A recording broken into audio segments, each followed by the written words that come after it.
E entra no terceiro bloco, no nosso assunto final, ainda a respeito desse tema, que é o seguinte: em meio a tudo isso, o impeachment de Bolsonaro, cogitar o impeachment, aliás, o deputado Alexandre Frota, em mais um plot twist que já vem se construindo ao longo dos últimos tempos, né? Ele já abandonou o barco bolsonarista, por incrível que pareça, um dos primeiros a entrar no barco. Eu outro dia fiz também uma brincadeira que eu falei que o dia que nós não tivemos problema foi o dia que o Twitter saiu do ar. E que ele foi ao dentista. E que ele foi ao dentista, ficou 2 dias sem poder falar, a gente ficou tranquilo, não tivemos que consertar nada lá dentro da Câmara. O que pode trazer um impeachment, uma tentativa, ou quem sabe uma consolidação de um impeachment do presidente Bolsonaro? E é isso que a gente vai tratar no terceiro bloco. E a pergunta que eu me faço para começar esse terceiro e último bloco do nosso primeiro episódio do Coronga é justamente onde o presidente Bolsonaro quer chegar com relação a forçar tanto a barra, a esticar tanto, né, esse laço, porque me parece, por mais que o presidente demonstre ser uma figura intelectualmente bastante limitada, não me parece que quase nenhuma atitude vinda desse governo seja algo 100% espontâneo, do tipo, opa, fizemos isso, agora vamos recuar. Me parece sempre, vamos forçar mais um pouco, vamos forçar mais um pouco, vamos forçar mais um pouco, para justamente chegar nesse ponto de, talvez, ter uma narrativa com relação a um impeachment, né? Com relação a, olha só, estamos mexendo com essas entranhas, estamos pela primeira vez colocando o dedo na ferida, e a reação é que eles são muito poderosos, o Congresso é muito poderoso. Nós não podemos aceitar esses caras chantagearem a gente, foda-se. O STF com os ministros da época do PT, sem ideologia com relação ao alinhamento ao clã Bolsonaro. Até que ponto esse discurso, tanto de se chegar até isso, de se propor um impeachment, pode favorecer a narrativa do presidente com relação a continuar angariando, a continuar mobilizando esse bloco que está com ele ainda, né? Muita gente acabou entrando de última hora por uma questão do antipetismo, outros ainda fazem muito parte, né, dessa bolha que o presidente vive, é uma bolha que ainda acho que pode fazer estrago. E aí eu pergunto para você, Léo, para a gente poder debater e chegar aqui aos finalmente com relação a isso. E agora?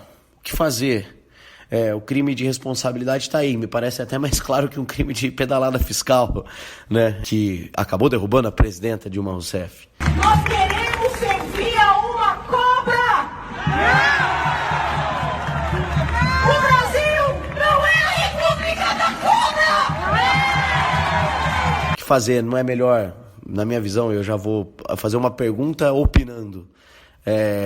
Não é melhor deixar como está e que o próprio presidente de alguma forma sangre até o término do seu mandato e que aí, dentro de um jogo eleitoral democrático, pelo menos como foi das últimas eleições, né? É o que eu torço, só que a gente possa ir até a urna eletrônica, essas urnas dos últimos anos, e possa escolher, mesmo que seja outra escolha equivocada, que pode acontecer, e, aliás, tudo indica que possa ser.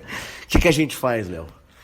Olha, eu acho que, assim, é uma provocação, com certeza a gente tem que ponderar todos os lados, né? Inclusive o jogo político, assim, indo além de todo o aparato legal que a gente tem, mas a gente perdoar de forma recorrente esses erros crassos do que vem do executivo, do Bolsonaro, principalmente, né? Os crimes de responsabilidade que ele consome mesmo, exatamente da forma que está escrito no artigo 85 da Constituição Federal, é como se num jogo de futebol o juiz visse que um jogador estivesse cometendo uma falta que seria necessário um cartão vermelho para impedir que aquele tipo de comportamento seja difundido no esporte, e ele decide não dar por algum motivo torpe. Ele joga o jogo com outra regra, ele cria uma vantagem indevida para aquele cara que claramente cometeu o ato defeituoso, o ato que é reprovável nas condições daquele jogo. Então, o Bolsonaro, por exemplo, não sofreu impeachment nesse caso, em que ele atentou frontalmente ao que estabelece a Constituição Federal, ao que estabelece a Lei Especial 1079, que é conhecida como a Lei do Impeachment, em seus artigos, né, tentar dissolver o Congresso Nacional, impedir reunião ou tentar impedir por qualquer modo o funcionamento de qualquer uma das suas câmaras, violar imunidades, né, asseguradas aos membros do Congresso Nacional, das Assembleias Legislativas dos Estados ou das Câmaras de Vereadores. Enfim, ele não repreender, né, o general Heleno, que trabalha no seu ministério, pela prática de promover agitação nos quartéis, né, naquele áudio, naquele assunto que surgiu já nos burburinhos durante o Carnaval. É você acenar para o fato de que, na verdade, as nossas leis não são tão fortes como a gente imaginava que elas fossem. Nossas instituições não estão consolidadas como a gente imaginou que estivessem, né, após a nossa redemocratização recente de 88. E você deixar o Bolsonaro sangrar é você dar abertura para que mais pessoas consigam subverter o sistema ao jogo político. Se ele tem apoio popular, se ele tem o anseio político de uma parcela relevante das pessoas, não importa formalidade alguma, não importa como o Estado foi concebido para funcionar, com a tripartição dos três poderes, com a participação de intelectuais de diversas áreas, de pessoas de espectros políticos diferentes, e isso dá brecha para a gente ter um foco político mais voltado para esse eu estou certo e o resto está errado, eu estou sozinho contra os malvados que não são de Deus, que não são boas pessoas, que querem bagunça, os esquerdistas. Isso, de alguma forma, até pensando com relação ao seu exemplo, né, do jogador de futebol, imaginando que a intenção do jogador é apenas ali evitar um gol do adversário, enfim, evitar um lance que pode resultar nisso. Se tratando de um presidente e de que ele claramente quer quebrar, quer envergar o sistema, o que a gente deve fazer então? Qual seria a atitude mais correta? Sabendo que, para você e para mim, não é de hoje que as nossas instituições não estão funcionando. Porque a lei foi mais forte com relação à pedalada fiscal, que está previsto.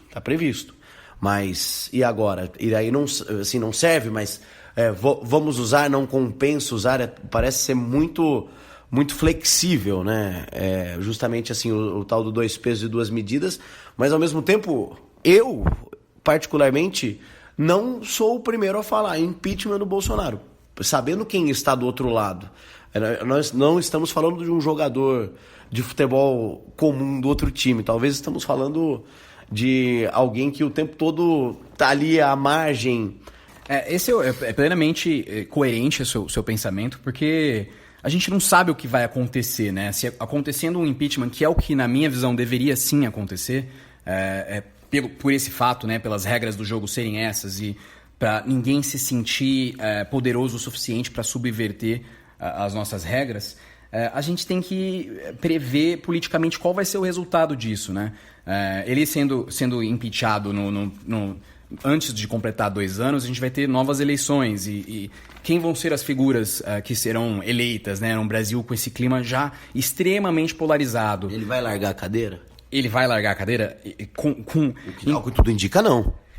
Ao que tudo indica também, e vendo quem está do lado dele, né? Porque, assim, a gente está vendo as milícias pipocarem fora do Rio de Janeiro, em todos os estados, fazendo pressões nos governadores. Por exemplo, o estado de Minas concedeu um aumento de 41% a todos os profissionais de segurança pública, né, na polícia. E um dos estados, se não o mais, um dos mais quebrados do Brasil. Romeu Zema, do Partido Novo, né, o governador. Se eu tivesse contratado 10 mil novos policiais, eu estaria sendo aplaudido. E o que eu estou fazendo custa muito menos do que isso. E nós estamos reduzindo os índices de violência em Minas. Como também o Brasil hoje é um país que tem mais militares na base governamental do alto escalão, né, do Poder Executivo, do que a Venezuela. Hoje a gente tem 8 dos 22 ministérios do governo de Jair Bolsonaro, ou seja, 36%, controlados por militares. Os militares controlam as armas, né? A PM faz parte, né, eles são reservistas do Exército. Então, você vê esse aceno e o fato de ser maior que a Venezuela, né? Justo a Venezuela, tão criticada pela extrema-direita aqui no Brasil, com seus defeitos, e eu concordo, a gente tem que criticar, mas não dessa forma rasa de novo, não dessa forma completamente para criar certa xenofobia com o povo venezuelano, para criar medo em relação ao pensamento do que quer que tenha sido a experiência governamental na Venezuela, que claramente deu errado. E isso é engraçado. A Venezuela hoje em dia com menos militares no governo, num governo que está claramente perdendo o apoio internacional, né? Sofre pressão constante, né, dos Estados Unidos aqui no Bloco das Américas. Estamos com mais militares no governo do que no governo chavista. Você já viu aí, não tem passada de pano para Venezuela, não tem... A gente já aqui, Léo, no nosso primeiro episódio, quem quer que seja que esteja nos escutando, já podemos ter desagradado algumas pessoas, mas esse não é o nosso objetivo, não é realmente agradar um nicho, até porque a gente vai pegar muito o dedo na ferida de muita coisa.